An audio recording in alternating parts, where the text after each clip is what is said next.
very good afternoon and welcome to the Rand Squawk mid-session update for Tuesday 13th of July. Just gone through the European cash equity close and we managed to hold on to the positive gains that were seen from the European morning.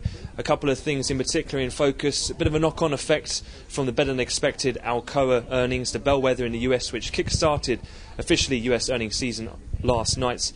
That fed through as well to a lot of attention and a boost to sentiment after Greece was able to return to finance itself via the markets in a 6-month T-bill auction, which went off without any problems at all.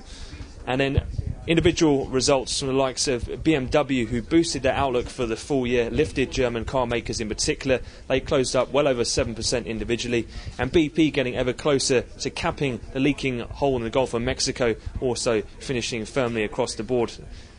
Elsewhere then, as the sentiment has picked up, the US equities all in positive territory. Have seen some fluctuation in the Nasdaq 100 in particular, being led by the index-heavy Apple.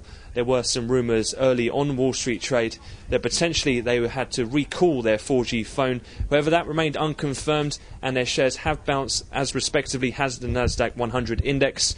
That's as the likes of Piper Jaffray, PassCorrect and Morgan Stanley have come out and pretty much defended the stock, saying that a recall of the 4G phone is a very unlikely scenario. In terms of the actual economic data from the US, the trade balance was slightly wider than expected, however has been largely ignored, as too was the NFIB Business Optimism Index, which was at a 3-month low. We are set then to close higher. We're still trading higher across the board. It has pressured T-notes lower. Bund futures also sharply low with the strength in equities, and that also comes ahead of a large amount of supply to come from the European markets tomorrow, including the UK, some 16 billion euros worth. And just looking ahead in terms of what's left for the calendar, attention will turn to US fixed income. We'll have the 10-year note auction later today.